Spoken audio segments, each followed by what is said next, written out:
देखिए, अभी तक जितनी भी जातिगत तक जितनी भी जनगणना हुई थी, कोई किसी जनगणना को लेके इतना ज़्यादा सरकार के ऊपर दबाव नहीं रहा होगा या सरकार इतनी चिंता में नहीं रही होगी जितना ये जनगणना होने जा रही है। देखिए, राहुल गांधी इस जाति को केंद्र में लेकर आए गए। वो जिस तरीके से बिहार में नीतीश कुमार ने जातिगत सर्वे करवा लिया, आज वो भारतीय जनता पार्टी का एक अहम पार्टनर है, केंद्र में सरकार में बड़ी सहयोगी दल है, वो बिहार में उनके कारण सरकार चल रही है। और जिस तरीके से उन्होंने कहा है, और देखिए ये तो अब संघ की अगर आप बैठक देखेंगे पलक्कड़ भी हुई थी, तो संघ ने समर्थन किया है। संघ ने कहा कि अगर केंद्र सरकार करती है तो उसमें कोई आपत्ति नहीं है। अब जातिगत को आप लोगों की नहीं लोगे, दुधारी तलवार है।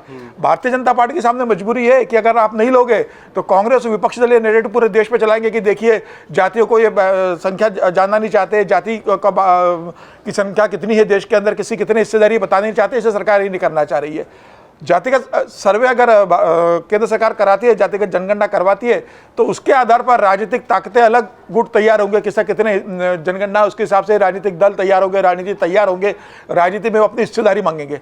सभी राजनीतिक दल आज देश की राजनीति में जाति की राजनीति करते हैं। टिकट बांटते समय सब लोग जाति का ध्यान रखते हैं कि किस जाति का है। जाति की जो छोटी पार्टियां उनको अपने साथ समीकरण में साधते हैं कि वो हमारे साथ आएंगे तो उनकी जाति का वोट बढ़ेगा। तो जाति की राजनीति सभी राजनीतिक दल करते हैं। अब ये देखना होगा, चूंकि 2029 के अंदर परिसीमन होना है, सीटें बढ़ना है, और जो महिलाओं के लिए 33% आरक्षण किया है वो भी 2029 के चुनाव में लागू करना है।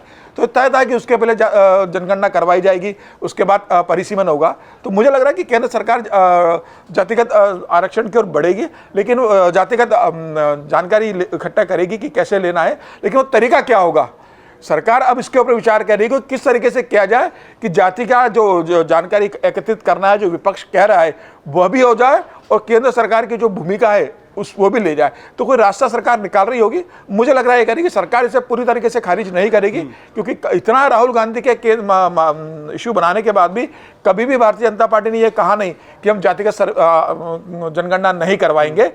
उस समय सरकार इस मामले में मौन रही थी।